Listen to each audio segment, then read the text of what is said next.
And, let me give you a walkthrough of the Tamaco. About, he was telling me it's about October 8, 2010. So, on October 9, on Tuesday, next week, will be the 8th-year anniversary of Tamaco. When they came to me, at first I had some hesitation. This young, handsome, second, third generation of the entrepreneurs of Occidental Mindoro came to me and said, we would want to engage and develop a young industry, the salt industry in Occidental Mindoro. And I said, what have you to offer? Now, because I did, guapo, handsome, coming from Manila, I did not expect that these young boys would really give their all in the development of the salt industry in the Philippines.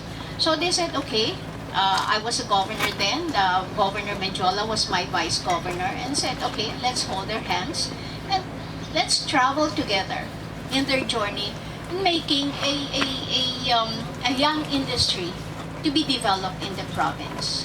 So they would come to me only when they have problems. If they did not have problems, if life was going great for them, they would forget me.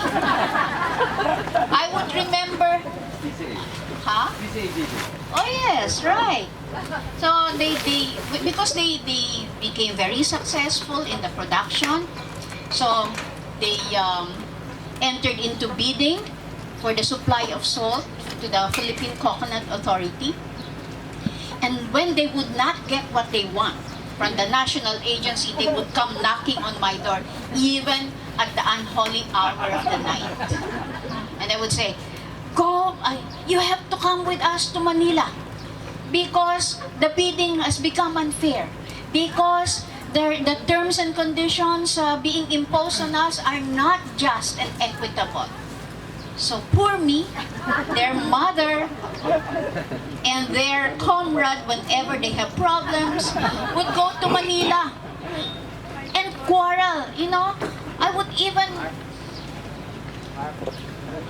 aawayin ko talaga para lang sa kanila. And then they always got what they wanted. And so for a while, we were the biggest supplier. And there was even a time in the budget hearing a few years ago when the government was going to procure a big amount of salt, but they did not come to us. They did not come to Tamaco. They went to Palawan, contracted with the provincial government of Palawan without bidding. So in the budget deliberation, I told the Department of Agriculture, I will make sure that your budget will not be approved if you do not rescind your contract with the province of Palawan. Because it is unfair for the province of Occidental Mindoro to be a subcontractor. We are the producer, and yet you are contracting with a province which do not produce salt. And they are just getting the salt from us. So I said, your budget will not be approved unless you rescind that and get that salt directly from the producers of Occidental Mindoro. And that happened. Kaya mayayabang itong mga ito. I said, that happened. The contract did not push through. And I said, that's why these people are so proud. And I have become so proud of them. Because what they told me, what they promised us, what they promised the producers of Occidental Mindoro are slowly coming true. Now they came to me about a month ago, and 3 weeks ago, and said, Gong, we are now setting the grounds or laying down the foundation for the establishment. Hold on to your seat. This is a very big dream and a big plan.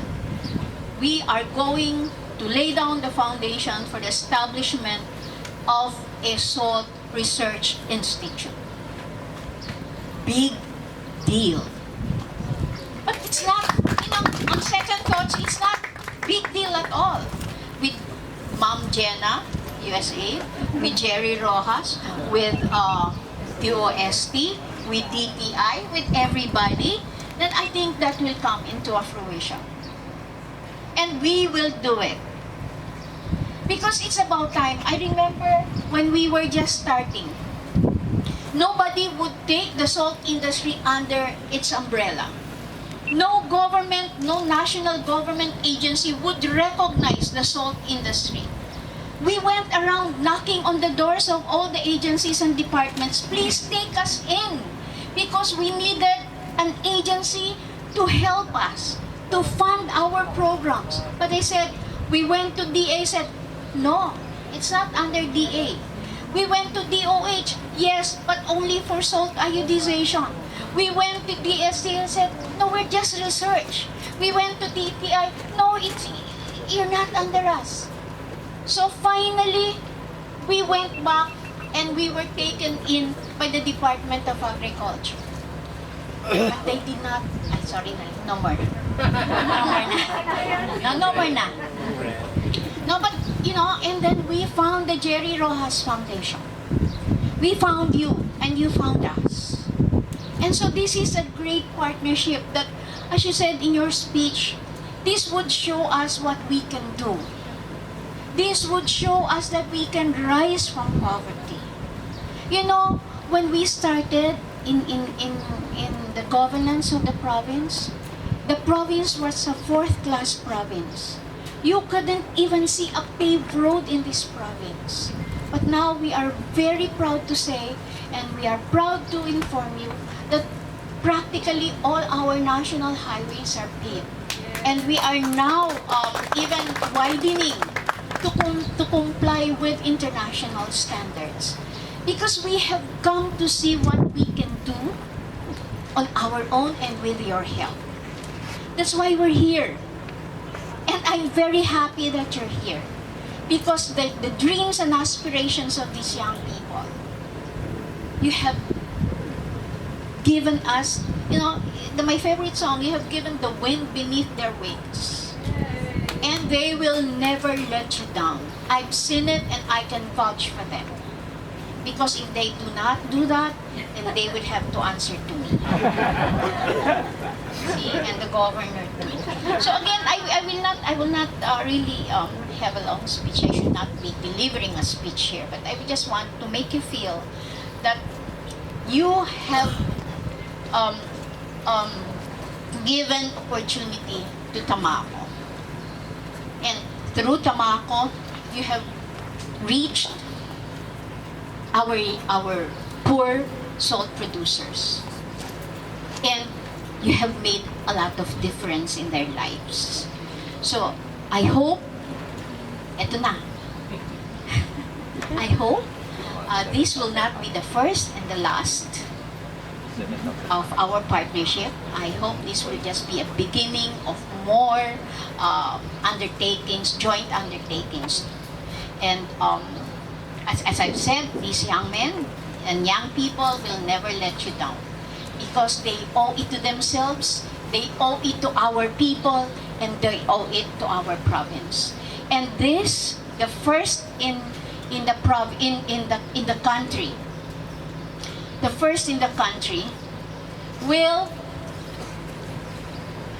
I said, I have to tell you, we have a fourth-class municipality, an island municipality, which also produces salt. When they came to know what's happening with Tamaco, they approached us and said, can we also get the same support and same help as Tamaco? I said, magmiyembro na lang kayo doon sa Tamaco. And then, you go visit Look.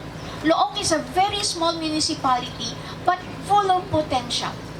They have started to produce salt, but not as much and not as a good quality as we are producing it here.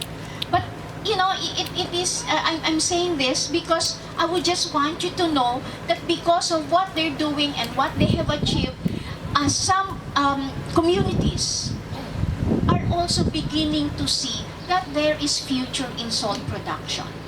We used to take pride in having big fish ponds, prawn prawn ponds, bangus. We produce the better bangus than Dagupan. Don't tell Manay Gina about it. But we produce better bangus than they do. But most of our fish ponds now are being converted to salt beds because they see better, better future, and they would earn more and lesser capital in salt. That's the reason why we want to have more research so that we'll have more production at least expense. So again, thank you so much. Thank you so much. We will not forget this, and this is our thank you is not saying goodbye because as I've said, this is just a beginning of many more joint undertakings in the future. As we always say here, we welcome you to our province, not only to our province, but we welcome you to our lives.